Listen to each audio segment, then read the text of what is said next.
They thought I was just a confused old woman who couldn't remember where she put her glasses. That's exactly what I needed them to think. I'm sitting in the conference room at Riverside Development Corporation, watching my son Brandon and his wife Melissa present their plan to reorganize the family assets. They're talking past me like I'm a piece of furniture, like I'm not even here. "She won't understand the paperwork anyway," Melissa says to the lawyer, Mr. Blackstone, gesturing toward me with her perfectly manicured hand. "Just have her sign where we marked with the sticky notes." Brandon nods, not even looking in my direction. Mom gets confused easily these days. It's better if we keep things simple. I sit quietly, hands folded over my old leather purse, the one I've carried for 20 years. Inside that purse, my phone is recording every single word they're saying. But they don't know that. They think I can barely figure out how to answer a call. Let me tell you how I spent 40 years building an empire that my own family never knew existed, and why, when they finally tried to take it from me, I was more than ready. But first, we need to go back 3 years, back to when I was still playing the role they wanted me to play. The day Brandon and Melissa suggested I move in with them started like any other Sunday dinner. Pot roast, mashed potatoes, green beans, the same meal I'd been making for family gatherings since Brandon was in elementary school. "Mom," Brandon said, pushing his food around his plate in that way he'd done since he was 7 years old. "Melissa and I have been talking. We're worried about you." I looked up from my own plate. "Worried? About what, sweetheart?" Melissa reached across the table and patted my hand. Her touch was cold despite the warm room. "Dorothy, you're living all alone in that big house. What if you fall? What if you forget to turn off the stove?" "I've lived in that house for 32 years, I said mildly. "I think I can manage a stove." Brandon exchanged a look with Melissa. That look, the one that said they'd already decided everything, and this conversation was just a formality. "It's not just that," Brandon continued. "The house is too much for you to maintain. The yard work, the repairs, the property taxes. We think it would be better if you sold it and moved in with us. We have that extra bedroom. You'd be safe. We could keep an eye on you." Keep an eye on me. That's what he said. But what he meant was, keep an eye on your money. I let my shoulders slump a little, made my voice uncertain. "I don't know. That house. Your father and I fixed it up together. All those memories." "Mom," Brandon's voice took on that edge of impatience I'd heard more and more often in recent years. "Dad's been gone for 15 years. You're holding on to the past. It's not healthy." "Not healthy. My husband James died in a construction accident when he was 53 years old. We'd been married 17 years. And yes, I held on to his memory. Because unlike the son sitting across from me, James had actually loved me for who I was, not what I could give him. But I didn't say that. Instead, I said, maybe you're right. I do get confused sometimes. Just last week, I couldn't remember where I put my car keys." Melissa brightened immediately. "Exactly. See, Brandon? I told you she's been struggling." The truth? I knew exactly where my keys were. They were in my purse, right next to the phone I'd used 10 minutes earlier to close a real estate deal worth $400,000. But Melissa didn't need to know that. "Let us help you, Mom," Brandon said, his voice softening into what he probably thought was tenderness. "We'll handle everything. The house sale, the paperwork, all of it. You won't have to worry about a thing." And that's how it started. That's how I went from Dorothy Walsh, independent woman with her own life, to poor Dorothy, the confused elderly mother who needed to be managed. They listed my house in April. By June, it had sold for $680,000. I sat at the closing table, watching Brandon sign document after document. He'd insisted on being present to help me understand everything. The real estate agent kept directing questions to him instead of me. "And the proceeds will be distributed how?" she asked. $50,000 to my mother for her immediate needs," Brandon said smoothly. "The rest will go into an account we're managing for her care. The rest? $630,000 that I'd never see again." What they didn't know, what nobody in that room knew except me, was that I'd refinanced that house back in 2010. I'd pulled $200,000 in equity out and invested it in a commercial property in Richmond. That property now generated $4,800 a month in rental income. The house they'd just sold? After paying off the remaining mortgage, the actual equity was only $480,000, not $680. But I'd kept the refinance paperwork in my personal files. The files they'd never thought to look through because they assumed I didn't understand finances. Let them think they'd gotten away with something. I was playing a longer game. The guest room in Brandon and Melissa's house was nice enough. Cream-colored walls, a double bed with a floral comforter, a small desk by the window. Melissa showed me around like she was doing me an enormous favor. "We cleaned out all the boxes from the closet," she said. "You'll have plenty of space for your clothes. And see? We even put in this little chair so you can sit and look out at the garden." "It's lovely," I said. "Thank you both so much. I don't want to be a burden." "You're not a burden, Mom," Brandon said, but he was already checking his phone, barely paying attention. "We're happy to have you." That first week, I played my part perfectly. I asked Melissa to help me with my smartphone, the old one I'd bought specifically for this purpose. My real phone, the iPhone 13 Pro I used to manage my investment portfolio, stayed hidden in a locked box in my closet. "Now, Dorothy," Melissa said with exaggerated patience, like she was talking to a child. "You just tap here to see your bank account. See? It shows your balance." I squinted at the screen. Oh my, so many numbers. I can never remember what they all mean. She actually patted my shoulder. "Don't worry. Brandon and I are keeping track of everything for you." I'll bet they were. What Melissa didn't know was that while she was showing me my nearly empty checking account, the one with about $8,000 in it, I was managing 7 other accounts through my real phone. Brokerage accounts, money market accounts, the LLC that held my rental properties. Altogether, they added up to just over $3.2 million. But as far as Brandon and Melissa knew, I was living on a modest pension and Social Security, a poor old widow who'd been lucky enough to have a house to sell. Let me tell you who I really am, because if you're going to understand what happens next, you need to know what they never bothered to find out. My name is Dorothy Elizabeth Walsh. I'm 68 years old. I have an MBA from Columbia University, class of 1982, and for 40 years I worked in corporate finance. I started at Garrison & Partners in 1984 as a junior accountant. By 1995, I was a senior financial controller making $120,000 a year. From 1995 to 2005, I was the chief financial officer of a tech startup in Boston. When that company went public in 1999, my stock options were worth $1.2 million. That's when James died. 2003. A crane collapsed at a construction site in Providence. He was 53. I was 45. Brandon was 21. Want to know what Brandon said to me the day after his father's funeral? He asked when he'd get his half of the life insurance money. His father wasn't even in the ground yet. I gave him $50,000. For college, I told him, so he could finish his degree and make something of himself. He dropped out 3 months later and bought a BMW. But I'm getting ahead of myself. After James died, I threw myself into work. Grief counselors probably would have said I was avoiding my emotions. Maybe I was. But I was also building security. Because I'd learned something when I lost my husband. The only person you can really count on is yourself. From 2005 to 2015, I was vice president of finance at Riverside Development Corporation, the same company whose conference room I'm sitting in right now, watching my son try to steal from me. Ironic, isn't it? I made $280,000 a year, plus bonuses. I invested carefully. Real estate, index funds, blue-chip stocks.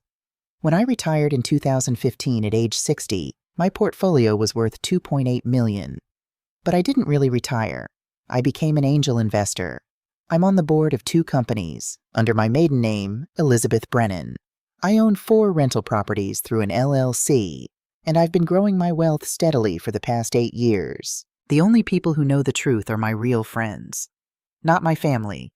My friends. Patricia Aldridge has been my attorney for 30 years. We met when she was a junior associate and I was a senior controller. Now she's a partner at Aldridge & Stone, one of the best estate planning firms in Virginia. Raymond Torres has been my financial advisor since 1998. He manages my portfolio with the kind of meticulous attention I appreciate. We have lunch once a month to review performance and rebalance allocations. Susan Blackwell was my college roommate. She's been my best friend for 46 years. She's also one of the top real estate agents in Richmond. The commercial property I own? Susan found it for me. These people know me. They value me. They see me. My son? He sees a confused old woman who can't work a smartphone. And I've let him see that. Because 3 years ago, when Brandon met Melissa, I started to understand exactly what kind of man my son had become. Melissa Hayes came into Brandon's life in 2012. She was 32, he was 39. She was beautiful, charming, and utterly ruthless. I saw it at their second date, when Brandon brought her to my house for dinner. She walked through my rooms like she was appraising property, touching things, asking questions about value, commenting on what a shame it was that the kitchen was so outdated. "This house must be worth quite a bit," she said casually, running her finger along my mantelpiece. "Have you thought about what you'll do with it when you're ready to downsize?" Brandon laughed. "Mom's not going anywhere. She loves this house." Melissa smiled at me. "Of course, but eventually everyone has to think about these things. It's just practical." I was 54 years old. I ran 3 miles every morning and worked a demanding executive job. But in Melissa's eyes, I was already ancient, already done, already something to be managed and disposed of. They got married in 2014. I paid for the wedding, $35,000 for 200 guests, an open bar, and a reception at the country club. Melissa never said thank you, not once. When they bought their house in 2015, they couldn't afford the down payment. Brandon came to me, sheepish and apologetic. "Mom, I know it's a lot to ask, but we're so close to getting our dream home. If you could just help us with the down payment, we'd pay you back. I promise." I co-signed their mortgage. When they defaulted 6 months later, because Melissa had spent their savings on furniture and a luxury car, I paid $18,000 to keep them from foreclosure. "We'll pay you back," Brandon said, "as soon as we get back on our feet." I'm still waiting. Over 20 years, I gave my son $340,000. Not loans, gifts. Because that's what mothers do, right? We give, we sacrifice, we support. And what did I get in return? A son who saw me as an ATM machine, a daughter-in-law who was already planning how to spend my death benefits, and a growing realization that if I didn't protect myself, they would take everything. So I made a decision. If they wanted to see me as weak and confused, I'd give them exactly what they expected. I'd play the part so well that when the time came, when they finally showed their true colors, I'd have all the evidence I needed. I started leaving my keys in strange places. Oh dear, where did I put those? My memory isn't what it used to be. I asked for help with simple tasks I could do in my sleep. "Brandon, could you look at this bill? I'm not sure I understand it." I dressed in older, simpler clothes when they were around, let my hair go a little gray, moved a little slower, and I watched, and I waited. Because predators always get greedy, and when they did, I'd be ready. Living with Brandon and Melissa was like being a ghost in my own life. They had dinner parties where I wasn't invited to join the table. "Mom needs her rest," Brandon would say, directing me upstairs while their friends arrived. They made decisions about household matters without consulting me. New furniture, renovation plans, vacation schedules. I'd find out after the fact. Melissa started referring to my room as the guest room, even when I was standing right there. "We're thinking of turning the guest room into a yoga studio eventually," she told her mother on the phone one day. "Once Dorothy moves to a facility. 6 months in, and she was already planning my next move. But the real moment, the moment I knew exactly what they were planning, came on a Tuesday in October. I'd gone to bed early, as I usually did. Let them think I was asleep by 9 o'clock. But around 10:30, I heard voices in the kitchen below my room. Brandon and Melissa talking in those low, intense tones people use when they think they're alone. I crept to the top of the stairs. "The lawyer said we need power of attorney," Melissa was saying. "Once we have that, we can access everything." "She's not going to just sign it over," Brandon replied. "She's stubborn." "She's not stubborn, she's senile. She can barely remember what day it is." A pause. Then Brandon. "What about her other assets? She must have more than what we got from the house." "I've been looking through her mail," Melissa said. "There are statements from different banks, but they're all addressed to some LLC. I can't figure out what it is." My heart was pounding, but I kept my breathing steady and quiet. "An LLC?" Brandon sounded confused. "My mom doesn't know anything about that kind of thing." "Exactly. Which means someone's taking advantage of her. Probably that lawyer friend of hers, Patricia. We need to get control before they drain her completely. They actually thought someone was stealing from me. It never occurred to them that I might be competent enough to manage my own affairs. "How much do you think there is?" Brandon asked. "Hard to say, but your mom worked for 40 years. Even if she didn't save much, there has to be a pension, Social Security, maybe some retirement accounts. Could be another 400,000. Try 3.2 million, sweetheart." "We need to move fast," Melissa continued. "Get her to sign the POA, then start consolidating everything into accounts we control. Once we have it secured, we can look at facilities. I don't know if I am comfortable putting my mom in a nursing home." "Brandon," Melissa's voice turned sharp. "She's going downhill fast. In another year, she won't even know who you are. It's better to plan now, while we can make rational decisions. And honestly, the money we'd spend on her care could be used for so many other things. We could finally buy that lake house, travel, actually enjoy our lives instead of being burdened by—" I didn't hear the rest. I'd backed away from the stairs, my hand over my mouth. Burdened. That's what I was to them. A burden to be managed and discarded. I went back to my room, not the guest room, my room, and sat on the edge of the bed. My hands were shaking, but not from fear, from rage, from clarity. I picked up my real phone and sent 3 text messages. To Patricia. "They're making their move. I need you to prepare everything we discussed, now." To Raymond.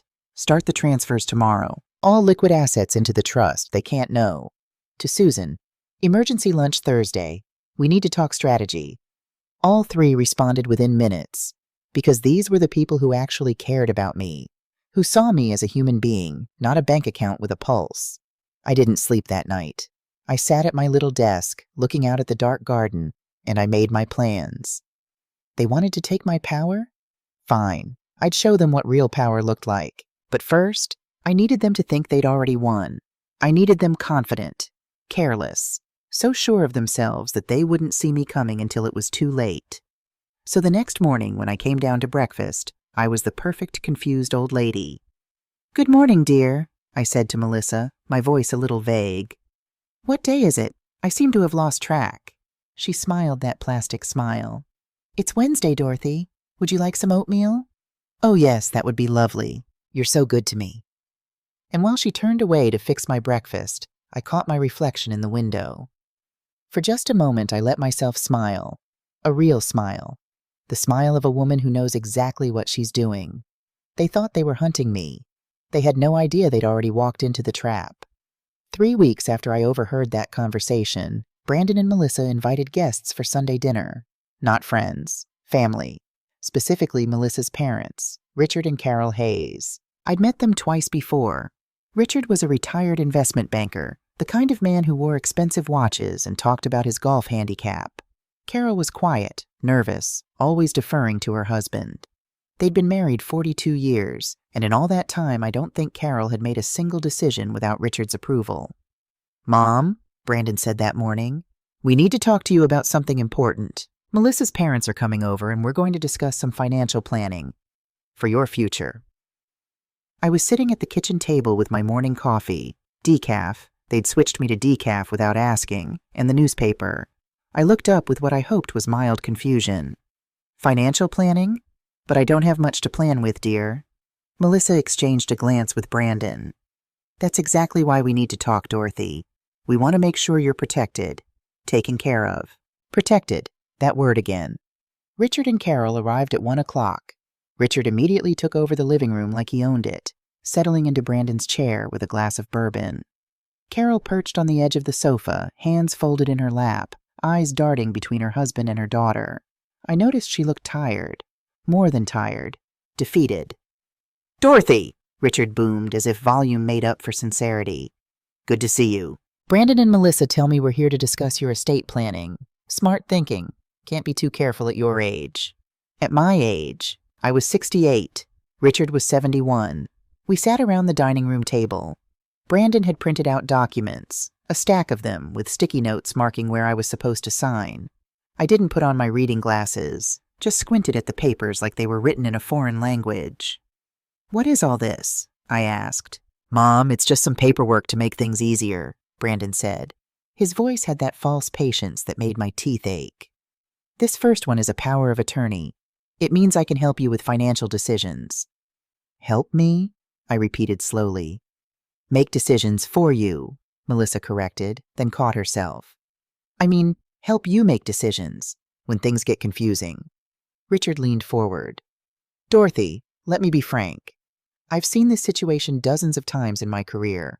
Elderly individuals who lose track of their finances, get taken advantage of by unscrupulous advisors, end up broke and alone. Your children are trying to prevent that.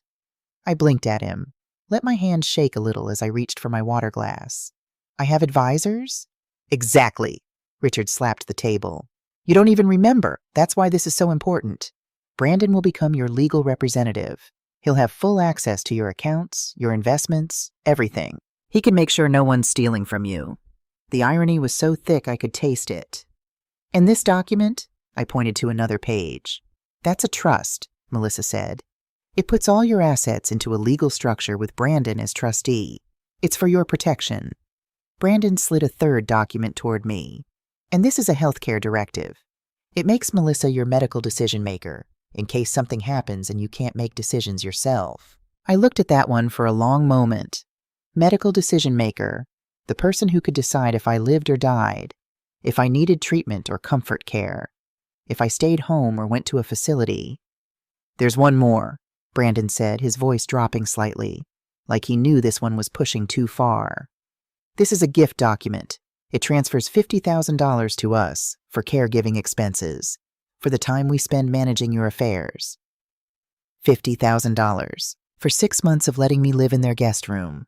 Carol Hayes made a small sound, almost like a gasp. When I looked at her, she was staring at the documents with something like horror in her eyes. Richard, she said quietly, maybe we should— Carol, one word, that's all it took. She went silent, but I caught her eye, and in that moment I saw recognition. She knew exactly what was happening here, because it had happened to someone she loved. I let my voice trail off, let my hand shake more noticeably. This is a lot. I need to think. Mom, there's nothing to think about, Brandon said, and for the first time I heard irritation crack through his false patience. This is for your own good. We're trying to help you. We're trying to protect you, Melissa added. Before it's too late.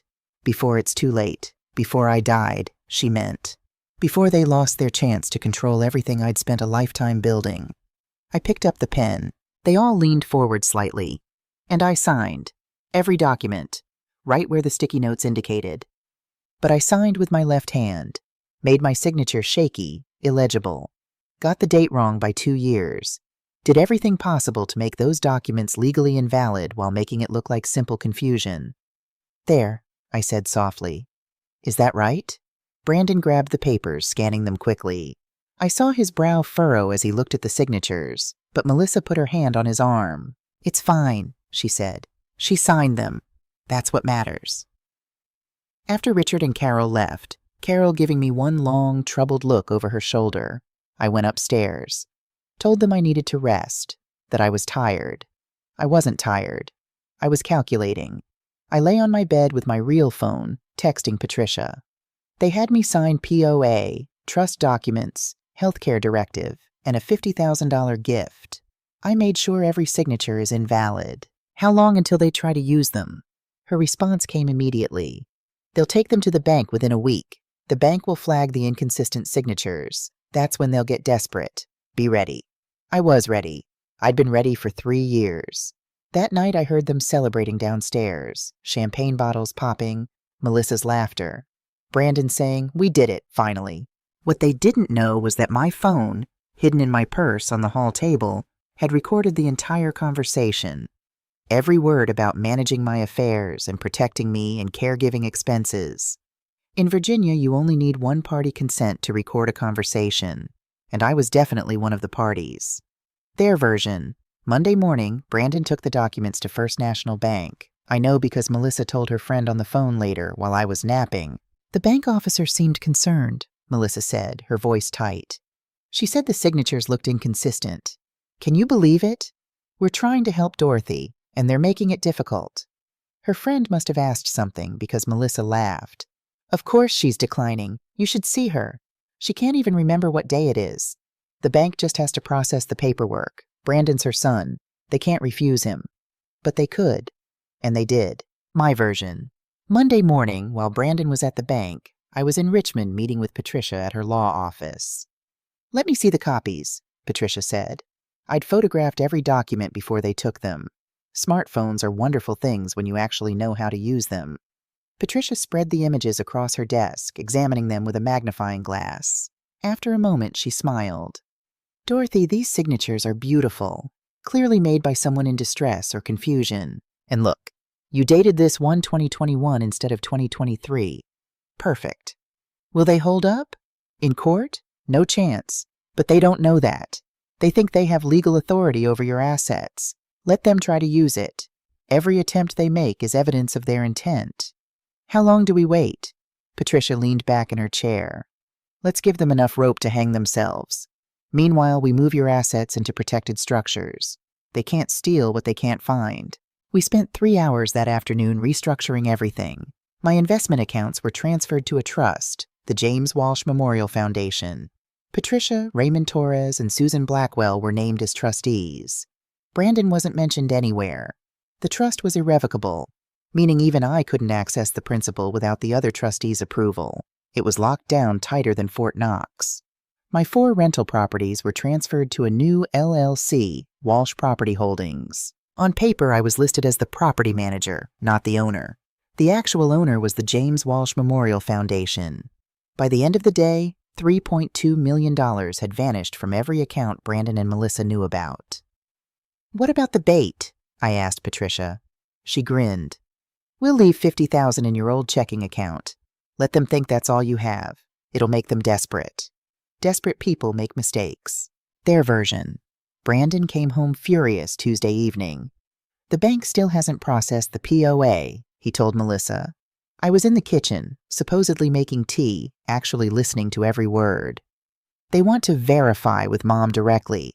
They're asking her to come in." "So take her in," Melissa said. "And what if she says something wrong? What if she tells them she doesn't understand what she signed?" "She doesn't understand," Melissa pointed out. "That's the whole point. Brandon, we need access to those accounts. We've got the deposit on the lake house due next month. Your mother promised to help us." I'd never promised any such thing. But in their minds, my money was already theirs. My version. Tuesday afternoon, I met Raymond Torres at a coffee shop in Richmond, 30 miles from home, where no one would recognize me. "The transfers are complete," Raymond said, showing me his tablet. "Everything's in the trust. The only account still in your name is the checking account with $47,000. "They think that's all I have," I said. Raymond smiled. He was 63, had been managing wealth for 40 years, and had seen every kind of financial abuse imaginable. "Dorothy, I've worked with you for 25 years. You're one of the smartest investors I know. What your son is trying to do, it's not just theft. It's elder abuse. It's a felony." "I know. Are you sure you want to let this play out?" "We could stop it now. Show them the protected assets. Make them back off." I sipped my coffee. "If we stop it now, they'll just try again later. More carefully. I need them to commit fully. I need documentation of their intent." "You're playing a dangerous game." "Raymond, I spent 40 years in corporate finance. I know exactly how dangerous this game is. And I know how to win." Week 4, their version. Melissa found a nursing home. I knew because she left the brochure on the kitchen counter, probably hoping I'd see it and ask questions. Give her an opening to start that conversation. Riverside Senior Living. A premier memory care facility. The brochure promised 24-hour care, engaging activities, and peace of mind for families. It didn't mention the cost, $6,500 a month. Thursday evening, Melissa and Brandon sat down with me in the living room. "Dorothy, we've been thinking about your long-term care needs," Melissa began. "You're doing okay now, but we want to plan ahead. We found this wonderful community." She showed me the brochure. I looked at it with wide, frightened eyes. "A home? You want to put me in a home?" "Not now," Brandon said quickly. "Just eventually, when you need more care than we can provide." "But I don't want to leave," I said, my voice small and shaky. "I want to stay with you." Melissa's smile was pure saccharine. "Of course you do. And you can for now. We're just planning ahead. Being responsible." What they didn't tell me was that they'd already put down a $15,000 deposit. I knew because I'd hired a private investigator named Thomas Pike, and he'd found the canceled check. $15,000, charged to my old checking account. The account they didn't have legal access to yet, but had somehow managed to use anyway. That was fraud. Clear documented fraud. My version. I met with Thomas Pike at his office Friday morning. He was a former FBI agent, recommended by Patricia.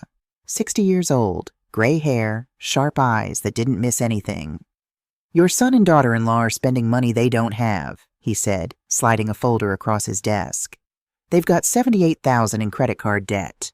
Car loans totaling $45,000. They're 3 months behind on their mortgage."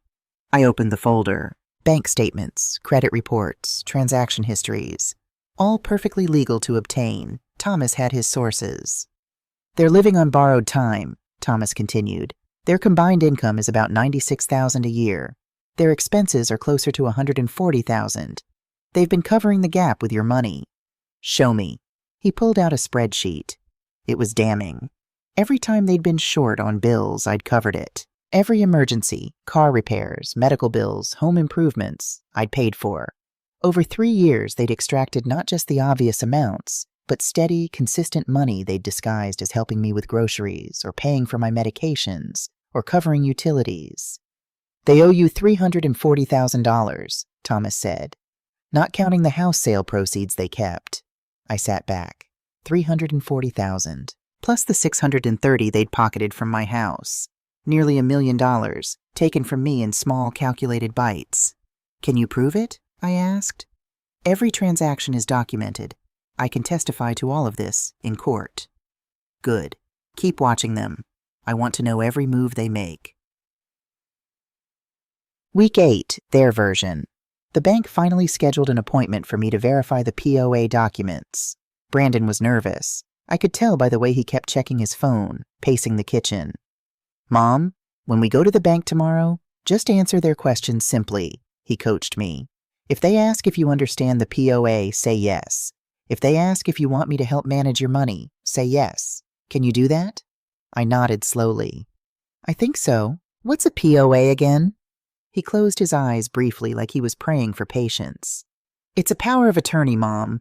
It lets me help you with your finances." "Oh, that sounds nice." Wednesday morning, we went to the bank. Brandon walked me in like I was made of glass, his hand under my elbow, guiding me to a chair. The bank officer, a woman named Jennifer Chen, greeted us with professional courtesy. "Mrs. Walsh, I just need to verify a few things with you," she said. "These documents your son submitted, do you understand what they mean?" I blinked at her. "Documents?" Brandon jumped in.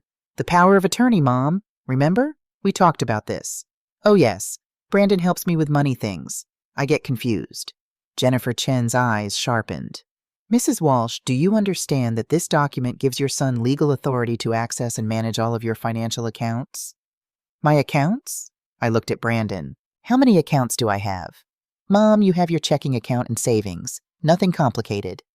Jennifer Chen looked at the signature pages. Her expression shifted, just slightly, but I saw it. She saw what I'd intended her to see. Signatures that looked wrong. Distressed. Possibly coerced. "Mrs. Walsh, I'm going to need some additional verification," she said. "Would you mind waiting here while I consult with my supervisor?" She left. Brandon's legs started bouncing, that nervous tic he'd had since childhood. 20 minutes later, Jennifer returned with an older man in a suit. "Mr. Walsh, Mrs. Walsh, I'm David Morrison, branch manager. I'm afraid we can't process these documents at this time. The signatures are inconsistent, and we have concerns about Mrs. Walsh's understanding of what she's signing." "Concerns?" Brandon's voice rose. "My mother is elderly. Of course her signature isn't perfect. That's why she needs help. I understand your frustration, but bank policy is clear. We need additional documentation, perhaps a letter from Mrs. Walsh's physician confirming her capacity to make financial decisions." Brandon stood up. "This is ridiculous. We're trying to protect her, and you're making it impossible." We left. In the car, Brandon was furious, gripping the steering wheel so tight his knuckles were white. "They're making this so difficult," he muttered. "We're going to have to find another way." Another way. I wondered what that would be. My version.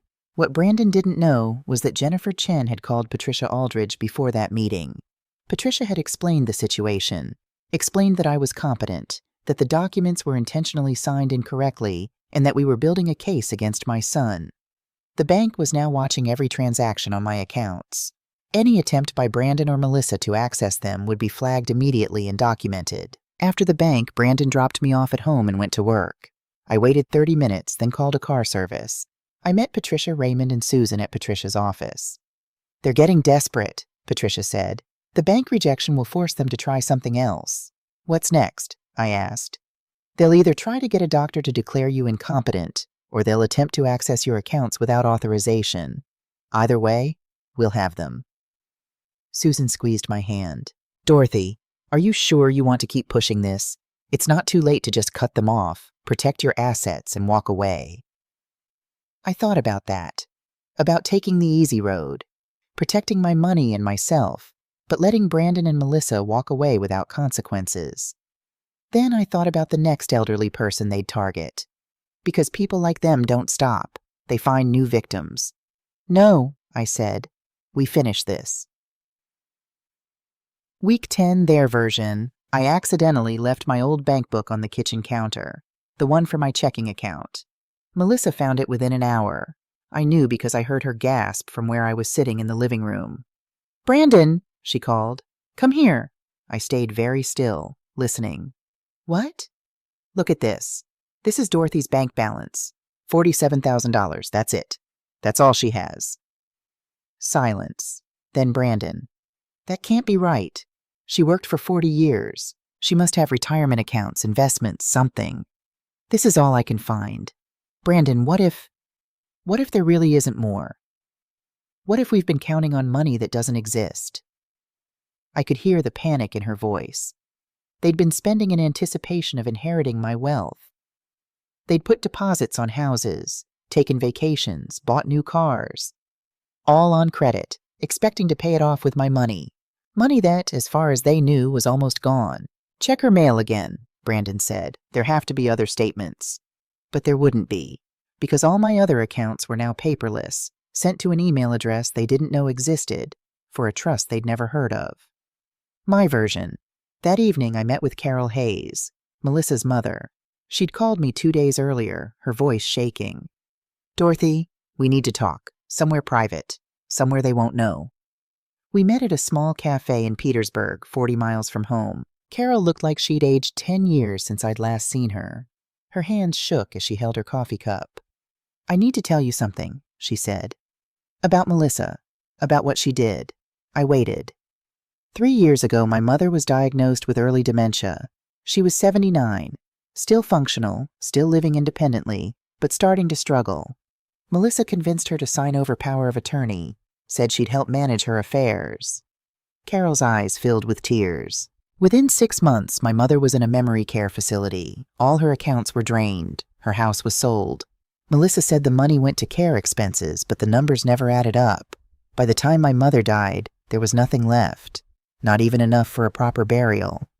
I reached across the table and took her hand. "I tried to stop it," Carol continued. "I went to lawyers, but Melissa had all the legal documents.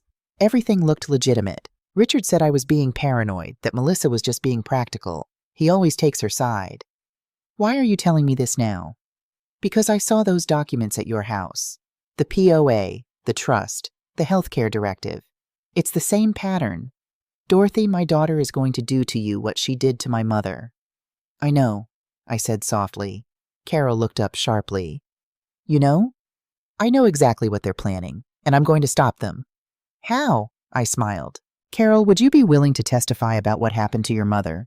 In court, if necessary?" She was quiet for a long moment. Then she nodded. "Richard will never forgive me. Melissa will hate me. But yes, I can't let this happen again. I won't." "Thank you." As we left the cafe, Carol turned to me. "Dorothy, can I ask you something? You seem different than you do around them. Stronger, sharper." "That's because I am," I said. "Everything they see, it's a performance. I've been playing a role for 3 years, waiting for them to show me exactly who they are." "And have they?" "Oh yes, they've shown me everything I need." Week 12. Their version. It happened on a Tuesday afternoon. I fell in the bathroom. Actually, I sat down carefully on the tile floor. messed up my hair a bit, and called out in a weak voice. "Help! Someone help!" Brandon was at work, but Melissa was home. She came running. "Dorothy! Oh my God!" She knelt beside me, her face genuinely concerned. For a moment, I almost felt guilty. Almost. I can't remember how I got here," I said, making my voice confused, frightened. Melissa called 911. The ambulance came. They took me to Virginia Memorial Hospital, where Dr. Helen Rodriguez was waiting. Helen and I had gone to business school together. She'd gone pre-med after getting her MBA, said she wanted to understand healthcare from both sides. She was now chief of emergency medicine, and when I'd called her last week to explain the situation, she'd been eager to help. "Mrs. Walsh," she said, examining me while Melissa stood nearby, "can you tell me what happened?" I fell, I think." I looked around, confused. "Where am I?" Helen ran through a series of tests, memory questions, coordination checks, cognitive assessments. I answered some correctly, some incorrectly, creating exactly the picture we needed. Finally, Helen stepped out to talk to Melissa. I couldn't hear the conversation, but I could see Melissa's face light up. When Helen came back in, she was all professional concern. "Mrs. Walsh, we're going to keep you overnight for observation. You've had a significant fall, and at your age, we need to be cautious." But later, when Melissa had gone to get coffee, Helen leaned close. "How was my performance?" I whispered. "Oscar-worthy," she whispered back. "I told your daughter-in-law you're showing signs of rapid cognitive decline." She looked thrilled. "What about my chart?" "Your actual chart says you're alert and oriented ×3, no cognitive deficits noted. But what I told her? That's a different story. That's the story that'll make them move fast." And they did. My version. That night from my hospital bed, I sent 3 text messages. To Patricia. "They think I'm failing. They'll make their final move within 2 weeks. Are we ready?" To Raymond. "All assets secured?" To Thomas Pike. "I need everything documented, every conversation, every transaction, every move they make from here on."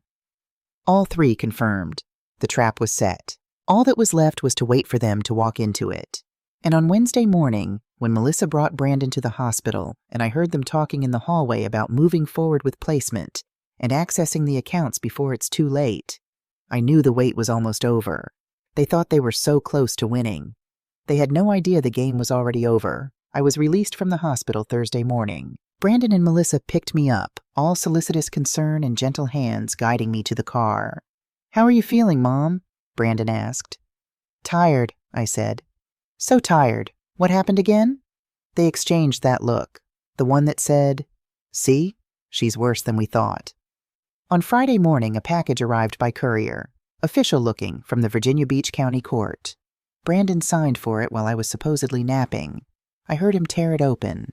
Then silence. A long, terrible silence. "Melissa!" His voice was sharp with panic. "Melissa!" She came running from the kitchen. What is it?" "We're being sued. My mother is suing us. There's a court hearing scheduled for Monday. Something about invalidating the power of attorney? Financial exploitation? That's impossible. She doesn't even understand what a lawsuit is. It says she's represented by Patricia Aldridge, that lawyer friend of hers." More silence. Then Melissa, her voice tight. "How? How would she even know how to do this?" I listened from the top of the stairs, phone in hand, recording everything. "I don't know," Brandon said, "but we need a lawyer. Now." They spent the weekend in a panic, made frantic phone calls. Melissa cried. Brandon drank. By Sunday night, they still hadn't found an attorney willing to take their case on such short notice. And Monday morning came like Judgment Day. Virginia Beach County Courthouse was built in 1998, all glass and granite and the heavy weight of justice. I'd been here before, years ago, for business litigation. I knew these halls. I knew these courtrooms. Brandon and Melissa arrived at 9:30 for the 10 o'clock hearing. They looked exhausted, rumpled. Melissa's makeup couldn't quite hide the circles under her eyes. They walked into courtroom 4 and stopped dead. Sitting at the plaintiff's table was Patricia Aldridge in a sharp charcoal suit, organizing documents with efficient precision. Next to her sat Raymond Torres, Susan Blackwell, Thomas Pike, Dr. Helen Rodriguez. And in the gallery, looking small and frightened, sat Carol Hayes. Melissa's mother. "Mom," Melissa's voice cracked. "What are you doing here?" Carol didn't answer, just looked down at her hands. Brandon spotted me then. I was sitting in the back row, waiting. But I wasn't the Dorothy he knew. I wore a tailored navy suit from Brooks Brothers, the one I'd bought for board meetings. My hair was professionally styled, silver and elegant. I carried a leather briefcase I'd used for 30 years in corporate finance. And I walked to the plaintiff's table with steady, confident steps. No shuffle, no confusion, no weakness. "Mom?" Brandon said again, but differently this time, like he was seeing a stranger. "Mr. Walsh, Mrs. Walsh, please take your seats," the bailiff instructed. "All rise for the Honorable Judge Sarah Morrison." Judge Morrison was 56, appointed to the bench 8 years ago.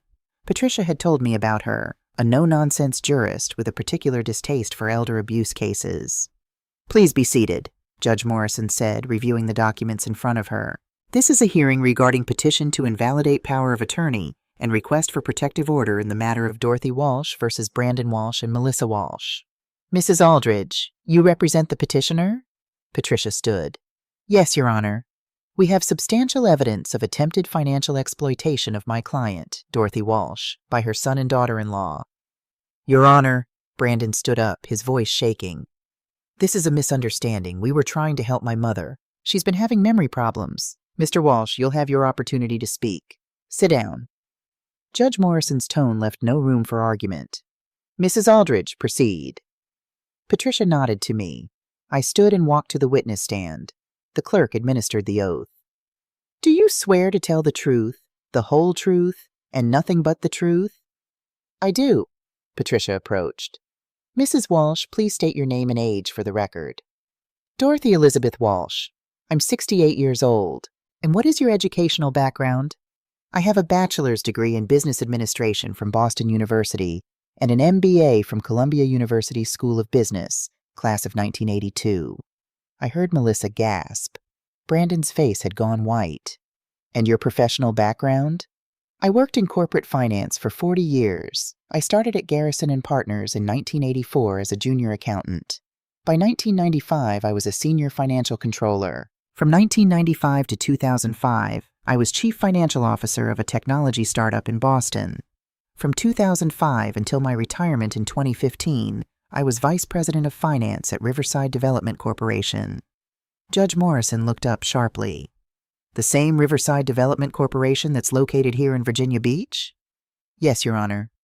"Proceed, Mrs. Aldridge." Patricia picked up the first document. "Mrs. Walsh, do you recognize these papers?" "Yes. Those are power of attorney documents my son asked me to sign on October 15th. "And did you understand what you were signing?" I looked directly at Brandon. I understood perfectly. I spent 20 years helping executives draft similar documents. I know exactly what a power of attorney entails. "But you signed them anyway?" "I did, with intentional errors. Wrong dates, inconsistent signatures, using my non-dominant hand. I wanted to make sure those documents would be flagged as invalid if they tried to use them." "Why would you do that?" I took a breath. This was the moment I'd been building toward for 3 years. "Because 2 weeks before that meeting, I overheard my son and daughter-in-law discussing their plan to take control of my assets, place me in a nursing home, and spend my money on themselves. I needed to document their intent while protecting my resources." Patricia picked up another document. "Your Honor, we have audio recordings of the conversations Mrs. Walsh is describing. Virginia is a one-party consent state, and Mrs. Walsh was present for all recorded conversations." She played the first recording. Melissa's voice filled the courtroom. "She won't understand the paperwork anyway. Just have her sign where we marked." Then Brandon. "Once we have control of her money, we can finally live the way we deserve." I watched my son's face crumble as he heard his own words played back to him. Patricia played 3 more recordings. The conversation about putting me in a facility. The discussion about my burden on their lives. Melissa telling her friend that I was practically senile already. When the recordings ended, the courtroom was silent. "Mrs. Walsh," Patricia continued, "can you tell the court about your current financial situation?" "Objection," Brandon's court-appointed attorney finally spoke up. "Relevance? Your Honor, this goes directly to the question of whether Mrs. Walsh is a vulnerable elderly person in need of protection or a competent adult whose autonomy is being violated. I'll allow it. Answer the question, Mrs. Walsh. I opened my briefcase and pulled out a document. Your Honor, this is a summary of my current assets, prepared by my financial advisor, Raymond Torres. As of last week, my net worth is approximately $3.2 million. The courtroom erupted. Judge Morrison banged her gavel. Brandon stood up. That's impossible. Mom, you told us you only had— Sit down, Mr. Walsh, the judge snapped. One more outburst and I'll hold you in contempt. Patricia continued. Mrs. Walsh, how much money did you give your son over the past 20 years? $340,000. I have documentation of every check, every wire transfer, every bill I paid on his behalf. And did he repay any of it? No. What about the proceeds from the sale of your home 3 years ago? The house sold for $680,000. After paying off the mortgage, the equity was $480,000. My son and daughter-in-law told me they would hold it in trust for me. They gave me $50,000 and kept the rest, $630,000 that was rightfully mine. Patricia turned to face Brandon and Melissa. Your Honor, we have bank records, property documents, and testimony from multiple witnesses that show a pattern of financial exploitation spanning decades. Your Honor, Brandon's attorney tried again, my clients believed they were acting in Mrs. Walsh's best interest by stealing from her. Judge Morrison's voice was ice. By planning to institutionalize a competent adult so they could access her money? Counselor, I suggest you stop talking before you make things worse for your clients. Patricia placed one more document on the judge's bench. Your Honor, we have one additional witness, Carol Hayes, the mother of defendant Melissa Walsh. Carol stood on shaking legs and walked to the witness stand. Melissa made a sound like a wounded animal. Mom, no. Please, Mrs. Hayes, Patricia said gently. Can you tell the court about your mother? About Margaret Hayes? Carol's voice was barely a whisper. My mother died 3 years ago. She was 81. And what were the circumstances of her death? She died in a memory care facility. She'd been there for 18 months. Carol's hands twisted in her lap. My daughter, Melissa, had convinced my mother to sign over power of attorney when she was first diagnosed with dementia. Melissa said she would manage her finances, take care of everything. And did she? Tears ran down Carol's face. My mother had a house worth $300,000. She had savings, retirement accounts. By the time she died, everything was gone. Melissa said it all went to care expenses, but the facility only cost $5,000 a month. The numbers never made sense. Did you try to investigate? I tried, but Melissa had all the legal documents. My husband, Richard, he told me to let it go, that Melissa was just being practical. Carol looked up at her daughter. I should have stopped you then. I should have protected my mother. I won't make that mistake again. Melissa was crying now, mascara running down her face. I was helping her. I was helping Grandma. You drained her accounts. Carol's voice rose, years of suppressed anger finally breaking free. You put her in the cheapest facility you could find and pocketed the difference. And now you're doing the same thing to Dorothy. Judge Morrison leaned forward. Mrs. Hayes, are you willing to provide documentation of what happened to your mother? Yes, Your Honor. I brought everything. The judge sat back, her expression grim. She looked at Brandon and Melissa for a long moment. I've heard enough, she said. The power of attorney documents are hereby invalidated as fraudulently obtained. Mrs. Walsh clearly has full mental capacity and does not require her son's management of her affairs. She picked up another document. Furthermore, I'm granting Mrs. Walsh's request for a protective order. Brandon Walsh and Melissa Walsh are prohibited from contacting Dorothy Walsh, from attempting to access any of her financial accounts, and from making any decisions regarding her medical care or living situation. Your Honor, Brandon started. I'm not finished. I'm also referring this matter to the District Attorney's Office for investigation of financial exploitation of the elderly, which is a Class 4 felony in Virginia. If convicted, you could face up to 10 years in prison. The gavel came down. This hearing is adjourned. Brandon tried to approach me in the courthouse hallway, but a sheriff's deputy stepped between us. Sir, the protective order is in effect immediately. You need to maintain a distance of at least 100 feet. She's my mother, Brandon shouted. Mom, please, we can talk about this. I looked at him, really looked at him, at the son I'd raised, the boy who'd once held my hand and asked me to read him bedtime stories. Somewhere along the way, That boy had disappeared. No, Brandon, I said, my voice carrying across the distance between us. We can't talk about it. You made your choices. Now you live with them. Patricia appeared at my side with an envelope. She walked halfway across the hall and handed it to Melissa. What's this? Melissa asked, her voice hoarse from crying. Mrs. Walsh is filing a civil suit for the return of $630,000 from the house sale, plus $340,000 in loans, plus interest. Discovery begins next month. Melissa's face went from pale to green. She swayed, and for a moment I thought she might faint. Her attorney, the young man who'd looked terrified throughout the hearing, caught her arm. That's nearly $1 million, he said. They don't have... That's not Mrs. Walsh's concern, Patricia said crisply. They took the money. They can return it. I turned to leave, then stopped. There was something I needed to say, something I'd been holding inside for 3 years. I walked closer, still maintaining the 100-foot distance, and raised my voice so Brandon could hear. You want to know about destruction, Brandon? Let me tell you about it. When your father died, you were 21 years old. You came to me the day after his funeral and asked when you'd get your half of his life insurance money, the day after we buried him. I gave you $50,000. For college, I said. You dropped out and bought a car. When you met Melissa, I paid for your wedding, $35,000. You never said thank you. When you couldn't afford your house, I co-signed your mortgage. When you defaulted, I paid $18,000 to save your credit. Over 20 years, I gave you $340,000. Not loans, gifts.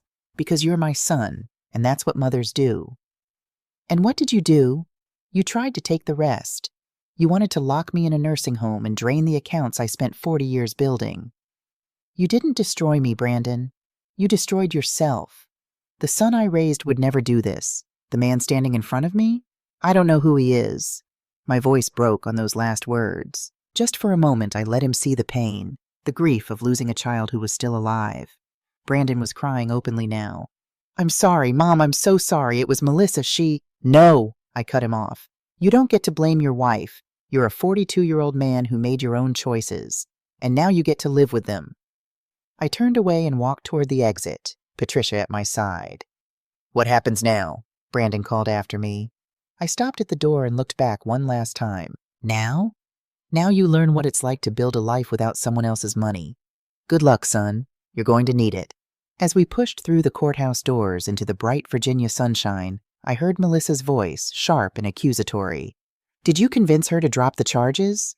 Brandon's response was quiet, defeated. She's suing us for almost $1 million. With what? We don't have... I know. She knows that too. And in that moment, I knew Brandon finally understood. I didn't want the money back. I knew they couldn't pay it. What I wanted was for them to face consequences. Real consequences.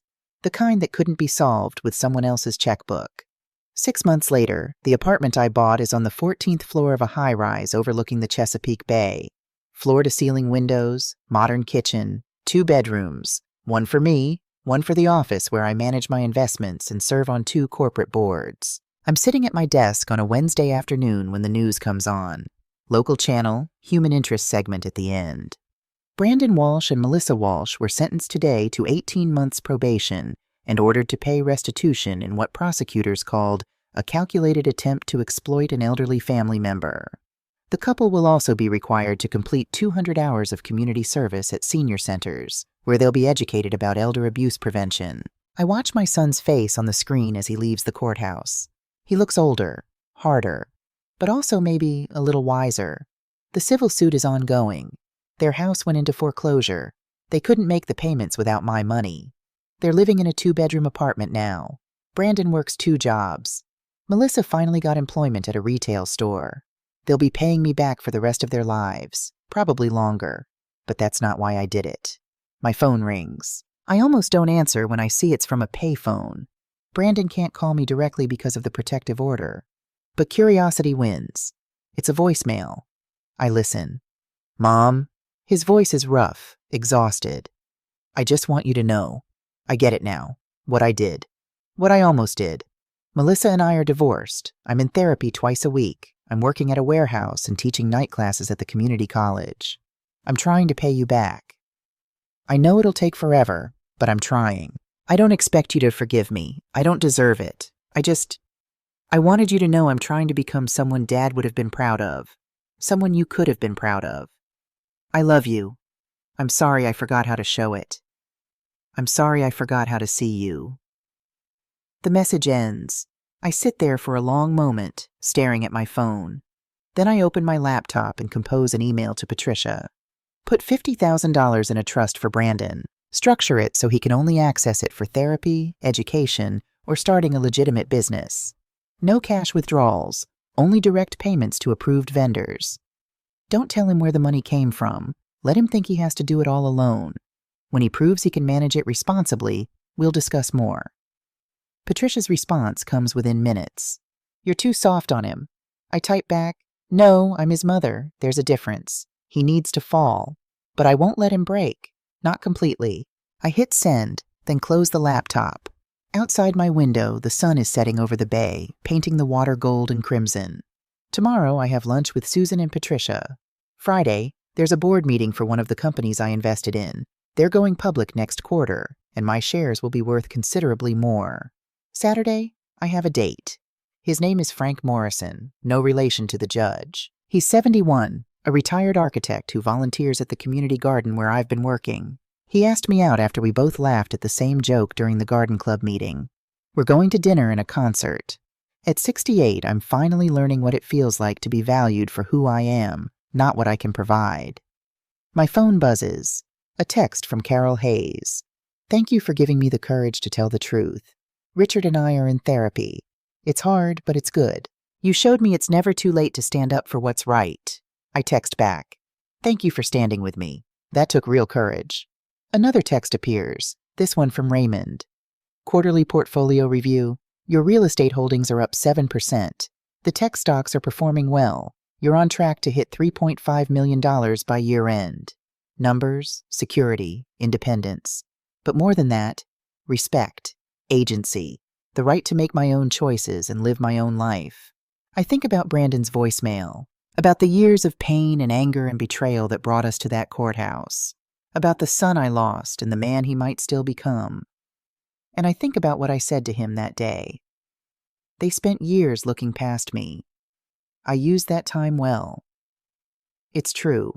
While Brandon and Melissa saw a confused old woman, I was building walls around my fortress. While they plotted to steal my future, I was securing it. While they underestimated me, I was gathering evidence, assembling allies, and preparing for war. They thought they were so clever, but they forgot something crucial. You don't survive 40 years in corporate finance by being weak. You don't build a $3 million fortune by being foolish. And you don't become a chief financial officer by letting people steal from you. I am Dorothy Elizabeth Walsh.